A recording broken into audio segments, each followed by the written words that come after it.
ஆன்லைன்ல வெப்சைட்ல பார்த்து கொண்டிருக்கூடிய சகோதரர்கள் ஆன்லைன்ல கேட்ட கேள்வி, மஸ்ஜிதுல் ஹராம் என்று சொல்கிறார்களே, ஹராம் என்றால் தவிர்க்கப்பட்டதல்லவா, விளக்கம் தேவை அப்படின்னு சொல்லி. ஹராம்னா ரெண்டு அர்த்தம் இருக்குது, தவிர்க்கப்பட்டதுன்னு அர்த்தம் இருக்குது, புனிதமானதுன்னு அர்த்தம் இருக்குது. மஸ்ஜிதுல் ஹராம் அப்படின்னு சொல்றது புனிதமான பள்ளிவாசல் அப்படின்னு அர்த்தம். அங்க ஹராமான பள்ளிவாசல் அர்த்தம் இல்லை. ஹராம்ங்கிறது ரெண்டு அர்த்தம், ஒன்னு புனிதம்னு அர்த்தம் இருக்குது, இன்னொன்று தடுக்கப்பட்டதுன்னு அர்த்தம் இருக்குது. இந்த இடத்துல புனிதமானது அர்த்தம். தற்கொலை செய்தவருக்காக துவா செய்யலாமா? தற்கொலை செய்தவருக்காக துவா செய்யலாம், அவருடைய பாவங்கள் மன்னிக்கப்படுவதற்காக வேண்டி துவா செய்யலாம். ஏன்னா காஃபிர்கள் முஷ்ரிக்குகள் மட்டும்தான் துவா செய்யக்கூடாது. ஒருத்தர் தற்கொலை செஞ்சா அது பெரும் பாவம். ரசூலுல்லாஹ் சொல்றாங்க, பெரும் பாவம் தான் நிரந்தர நரகம்ன்றாங்க. நிரந்தர நரகம் என்பது தண்டனையாக இருந்தாலும் கூட அவருக்கு துவா செய்யக்கூடாதுன்னு சொல்லி நமக்கு எந்த விதமான அறிவுறுத்தலும் அல்லாஹ்விடத்திலிருந்து அல்லாஹ்வுடைய தூதரிடத்திலிருந்து வரல. அதனால நம்ம தாராளமா துவா செய்யலாம் அவங்களுக்காண்டி.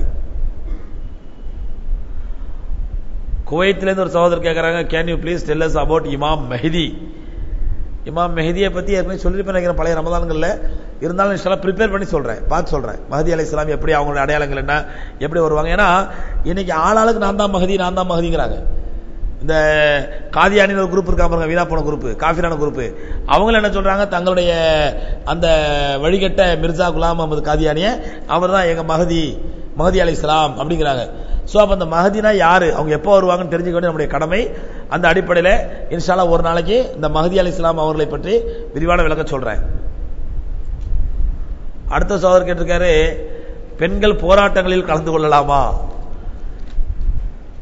ஏன்னா இன்னைக்கு ஆனா உன்னான தாய்மார்களே கை குழந்தையோடு வாருங்கள் போராட்டத்துக்காக வேண்டி, நடந்து போலாம், 10 கிலோமீட்டர் நடந்து போலாம் அப்படின்னு சொல்லி தாய்மார்களை வழிகெடுத்து கூப்பிடக்கூடிய இந்த அனாச்சாரம் நமக்கு ரொம்ப அதிகமாயிட்டதுனால, அதனால இதுக்கெல்லாம் மார்க்கத்தில் அனுமதி இல்லைங்க. அவர்கள் கூட்டத்தை காட்டுவதற்காக பெண்களை கடைச்சரக்காக வியாபார பொருளாக்குவது, பெண்களை ரோட்ல இறக்கி விடுறது, போராட்டம் நடத்த வைக்கிறது அல்லாஹ்வுடைய தூதர் ஸல்லல்லாஹு அலைஹி எங்கேயுமே அனுமதிக்கல. பெருமானார் ஸல்லல்லாஹு அலைஹி சஹாபா ஆயிஷா ரலியல்லாஹு அன்ஹா கேக்குறாங்க, யா ரசூலல்லாஹ் நாங்களும் ஜிஹாதுக்கு வரலாமான்னு கேட்கும்பொழுது பெருமானார் ஸல்லல்லாஹு அலைஹி சொன்னாங்க, உங்களுடைய ஹஜ் தான் உங்களுக்கு ஜிஹாதுனாங்க. ஹஜ்ஜுக்கு போங்க, அந்த ஹஜ் தான் உங்களுக்கு ஜிஹாது. அப்ப ஒரு பெண்மணி ஹஜ் முடிச்சுட்டு வந்தாலே அல்ஹம்துலில்லாஹ் அவங்க ஜிஹாது முடிச்ச மாதிரி ரசூலுல்லாஹ் சொல்றாங்க. அதே மாதிரி ரொம்ப விரும்பி கேட்கும்போது என்ன சொன்னாங்க, சரி அப்ப போர்க்களத்துக்கு சின்ன சின்ன ஹெல்ப் பண்ணுங்க, அந்த நோயாளிகளுக்கு கட்டு போடுறது, காயம் போடுறது, மருந்து போடுறது, இந்த மாதிரி காரியங்கள் பண்ணுங்க. அது பெண்களுக்கே உள்ள இயற்கையான குணம். அது நர்ஸ் வேலை பார்க்கறது பெண்களுடைய இயல்பான குணம். அந்த இயல்புக்கு ஏற்றவாறு பெருமானார் ஸல்லல்லாஹு அலைஹி ஜிஹாதுல அனுமதிச்சாங்களே தவிர, ஆர்ப்பாட்டங்கள்ல ஊர்வலங்கள்ல ரோட்ல நில்லுங்க, அரெஸ்ட் ஆகி ஜெயிலுக்கு போங்க, வேன்ல ஏறுங்க, ஏறும்போது கூட கத்திக்கிட்டே ஏறுங்க அப்படிலாம் ரசூலுல்லாஹ் எங்கேயுமே சொல்லல. அதனால பெண்களை ஆர்ப்பாட்டங்கள் ஊர்வலங்கள்ல கொண்டு வந்து இறக்குறது இதெல்லாம் மார்க்கத்தில் முற்றிலும் தவிர்க்கப்பட வேண்டியது, முழுக்க முழுக்க தவறான காரியம். ஒரு முனாஃபிக்கை காஃபிர் என்று சொல்லலாமா? ஒரு முஸ்லீம் அல்ல, ஒரு பெண்கள் தரப்புல வந்திருக்குது, முனாஃபிக்கை காஃபிர் என்று சொல்லலாமா அப்படின்னு சொன்னா, முதல்ல அவரை முனாஃபிக்னு எப்படி தீர்மானிச்சீங்க? அவர் முனாஃபிக்னு எப்படி கன்ஃபார்ம் பண்ணீங்க? முனாஃபிக்கை நம்ம கன்ஃபார்ம் பண்ணாலும் நம்ம காஃபிர்னு சொல்றதுக்கு, நிஃபாக் என்பது நயவஞ்சகத்தனம் என்பது உள்ளத்தோடு சம்பந்தப்பட்டது. அவர் உள்ளத்தில ஈமான் கொண்டிருக்கிறார், வெளியில உள்ளத்தில அவர் காஃபிரா இருக்காரு, வெளியில மூமின் மாதிரி நல்லவரா நம்ம நடிக்கிறாரு, அவர் தான் முனாஃபிக். அவர் உள்ளத்துல குஃப்ரை மறைச்சு வச்சிருக்காரு, நமக்கு எப்படி தெரியும்? எப்ப நமக்கு தெரியாதோ அப்ப நம்ம அப்படி ஒரு காஃபிர் எப்படி சொல்ல முடியும்? அதனால எல்லாத்தையும் முனாஃபிக் தீர்மானிச்சிடக்கூடாது. அப்போது எத்தனை நாட்களுக்குள் கொடுக்க வேண்டும், பெண் குழந்தைக்கு எத்தனை ஆடு, ஆண் குழந்தைக்கு எத்தனை ஆடு, பெயர் எத்தனை நாட்கள் வைக்க வேண்டும், அக்கீகா கறியை குடும்பத்தார்கள் எடுத்துக்கொள்ளலாமா அல்லது அனைத்தையும் சதகா செய்ய வேண்டுமா அப்படின்னு கேட்டிருக்காங்க. அக்கீகா என்பது பெண் குழந்தையாக இருந்தால் 1 ஆடு, ஆண் குழந்தையாக இருந்தால் 2 ஆடு, இது அறுத்து குழந்தைகள் பேரில் அல்லாஹ்வின் பேரில் சதகா செய்ய வேண்டும். இந்த அக்கீகாவுடைய சட்டம் என்ன அப்படின்னு சொன்னா, குர்பானி கறிக்கு என்ன சட்டமோ அதேதான் அக்கீகாவுடைய சட்டம். குர்பானி கறியை எப்படி நாமும் சாப்பிட்டு மற்றவங்களும் கொடுக்கலாமோ அதே மாதிரி அக்கீகா கறியை நாமளும் சாப்பிட்டு மற்றவங்களும் கொடுக்கலாம். சரி, குழந்தை பிறந்து எத்தனாவது நாள் அக்கீகா கொடுக்கணும்? 7வது நாள் அக்கீகா கொடுப்பது மிகவும் சிறந்தது. 7வது நாள் குழந்தைக்கு மொட்டை அடிச்சு, அதாவது குழந்தை பிறந்தால் அது செய்ய வேண்டிய சுன்னத்தான காரியங்கள். 7வது நாள் குழந்தைக்கு மொட்டை அடிக்கணும், அந்த முடியை எடுத்து எடை போட்டு அந்த முடியின் அளவுக்கு வெள்ளியை சதகா பண்ணணும்.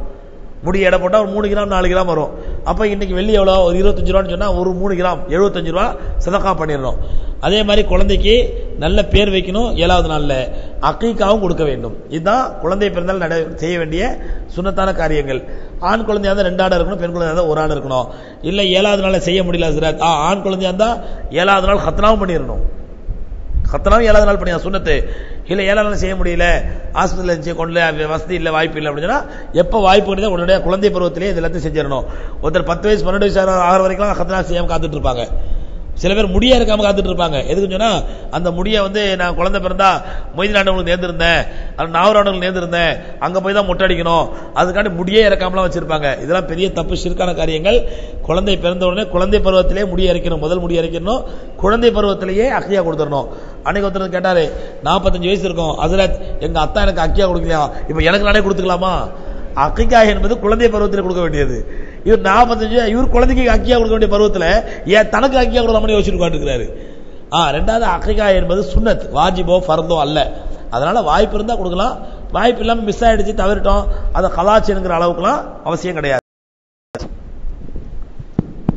சந்தேகம் இருக்குங்களா ஆண்கள் தரப்புல இருந்து? இது கரண்ட காலுக்கு மேல பேண்ட் எடுத்து விடுறது தொழுகையில் மட்டும்தான் செய்யணுமா, எல்லா நேரத்திலும் செய்யலாமா? அதே மாதிரி தாடி வைக்கிறதுக்கு அளவு ஏதாவது இருக்குதா? உங்களை மாதிரி வச்ச நன்மை கூடவா, இல்லை என்ன மாதிரி வச்ச நன்மை குறையவா, இல்லை ரொம்ப நைஸ் பண்ணி வைக்கிறாங்க அது நன்மை இல்லையா? ரெண்டுமே ஆண்கள் சம்பந்தப்பட்ட கேள்வி.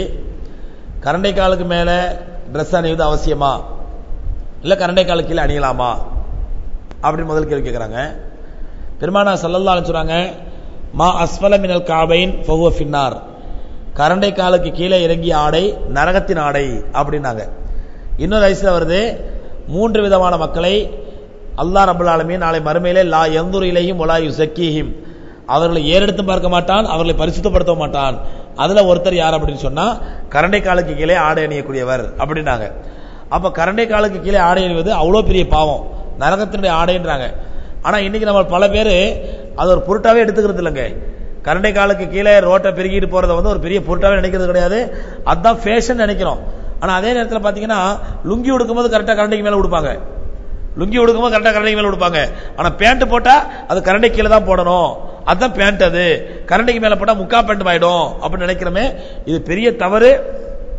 பேண்டாக இருந்தாலும் லுங்கியா இருந்தாலும் அல்லது இப்ப நான் போட்டிருக்க மாதிரி அபா மாதிரி ஒரே ஆடையாக இருந்தாலும் எந்த ஆடையாக இருந்தாலும் கரண்டைக்கு மேல் தான் ஆண்கள் ஆடை அணிய வேண்டும்.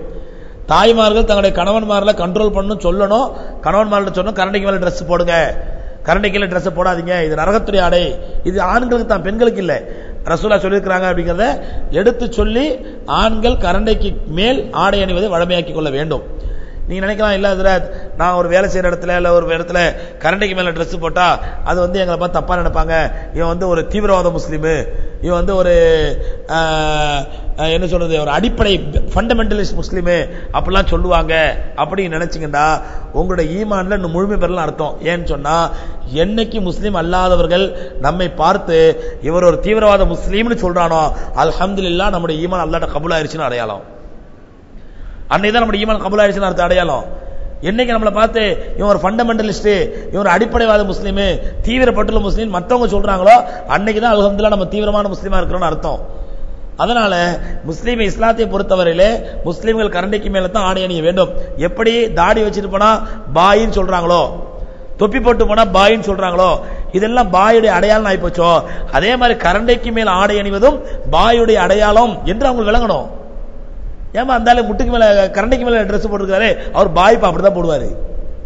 தொப்பி போட்டு போறோம், யார் ஏளனமா பாக்குறாங்க, நம்மள தாடி வச்சுட்டு போறோம், யாரும் அசிங்கமா பேசுறாங்க இல்லையே, தொப்பி தாடியோட போனா மரியாதை, பாய்ங்கிற மரியாதை கிடைக்குது. அதே மாதிரி கரண்டைக்கு மேல ஆடை அணிந்தால் ஓ இவர் பாய் போல தெரியுது, கரண்டைக்கு மேல ட்ரெஸ் போட்டிருக்காரு என்ற உணர்வு மற்றவங்களுக்கு வரணும். அதனால கரண்டைக்கு மேலே ஆடை அணிவது மிக மிக அவசியம். கரண்டைக்கு கீழே ஆடை அணிவது மிக பெரும் பாவம். அபூபக்கர் சித்திக் ரலியல்லாஹு தஆலா ரசூலுல்லாஹ் சொன்னாங்க, யா ரசூலல்லாஹ் நான் எவ்வளவு இழுத்து, என் உடம்பு ரொம்ப ஒல்லியான உடம்பு, எவ்வளவு டைட்டா கட்டினாலும் 4 நட நடந்தனாக்கா இறங்கி அப்படி கரண்டைக்கு வந்தது யா ரசூலல்லாஹ்.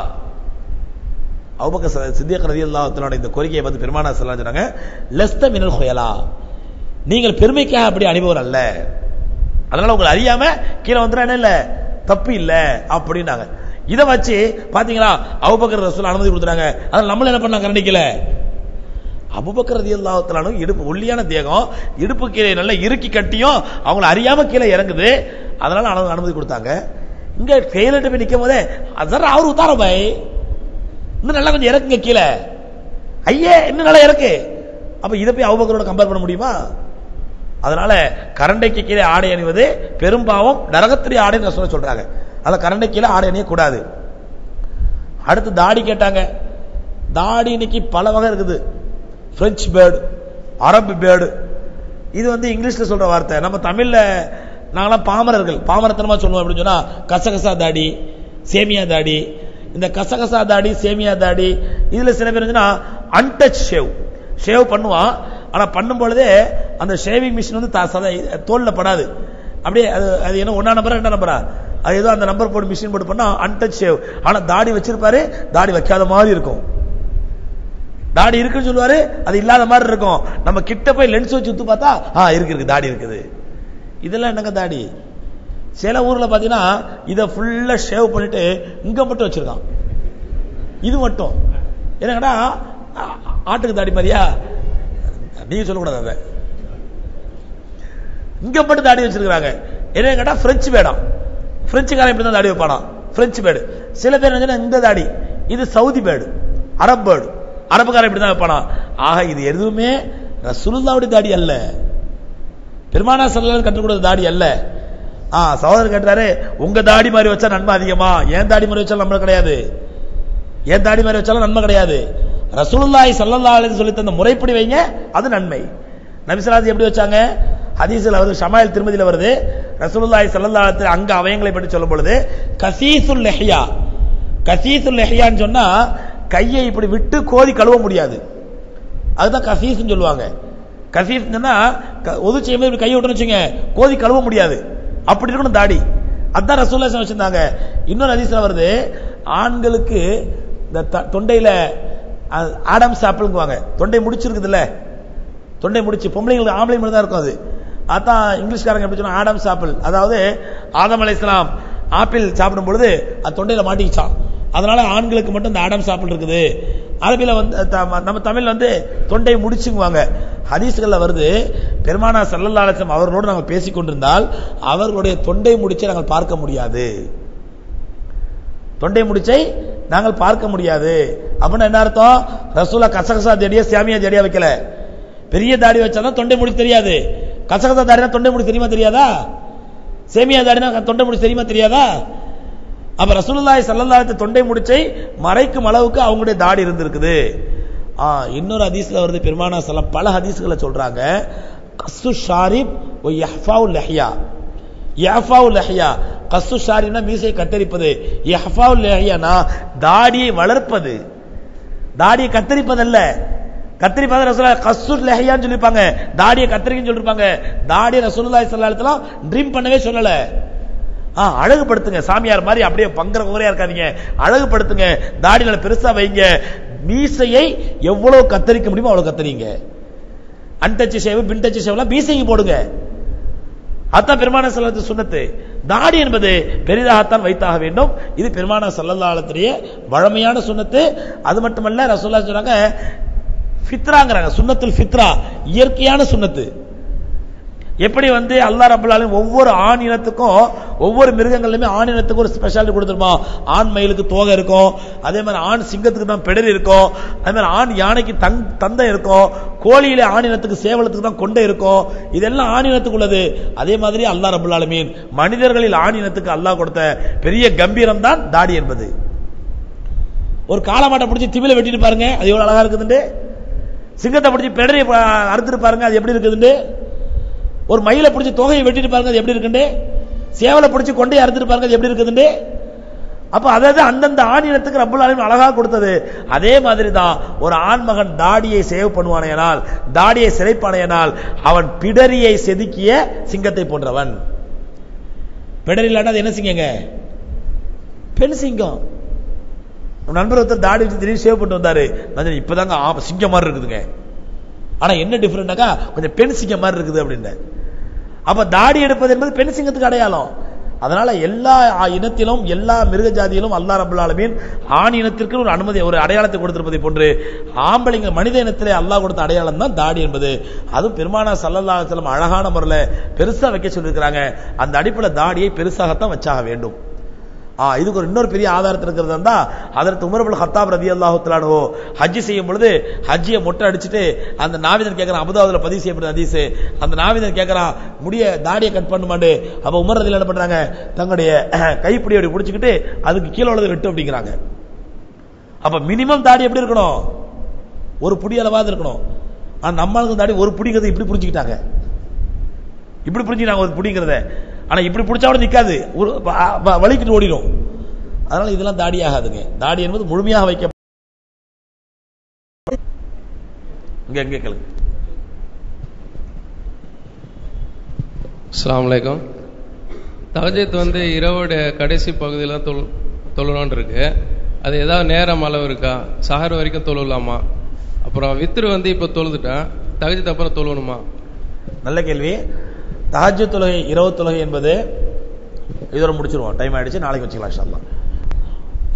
தஹஜ்ஜுத் தொழுகை, இரவு தொழுகை அப்படிங்கிறது பெருமானார் ஸல்லல்லாஹு அலைஹி வஸல்லம் அவர்கள் தஹஜ்ஜுத் தொழுகைக்கு ஏற்ற நேரமாக அதிகாலை நேரத்தை சொன்னாங்க.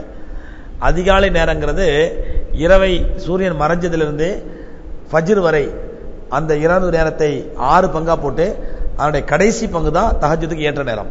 அதாவது ஃபஜ்ருக்கு முன்னாடி உள்ள நேரம் தான் தஹஜ்ஜுத் தொழுகைக்கு ஏற்ற நேரம். பெருமானார் ஸல்லல்லாஹு அலைஹி வஸல்லம் சொன்னாங்க, வித்ர் தொழுகையை உங்களுடைய நாளுடைய இரவின் கடைசி தொழுகையை ஆக்கிக் கொள்ளுங்கள். இப்ப நாம வித்ர் தொழுகை ஜமாத்தா தொழுதுட்டோம். இப்ப நம்ம தஹஜ்ஜுத் தொழும் போது மறுபடியும் வித்ர் தொழுகை தொழணுமா? அவசியம் இல்லை. தஹஜ்ஜுத் தொழுகை யார் கண்டிப்பா தொழுவோம் அப்படின்னு கன்ஃபார்மா தெரியுமோ அவர்கள் வித்ர் ஜமாத்தோட தொழ வேண்டிய அவசியம் கிடையாது. அவங்க தஹஜ்ஜுத் தொழுதுட்டு வித்ர் தொழுதால் போதுமானது. இல்ல இப்ப வித்ர தொழுதுட்டோம், ஆனா தஹஜ்ஜுத்துக்கு முழிச்சோம், தஹஜ்ஜுத் வாய்ப்பு கிடைக்குது, இப்ப தஹஜ்ஜுத் தொழுது மறுபடியும் வித்ர் தொழணுமா? அவசியம் கிடையாது. நீங்க தஹஜ்ஜுத் மட்டும் தொழுதாலே போதுமானது.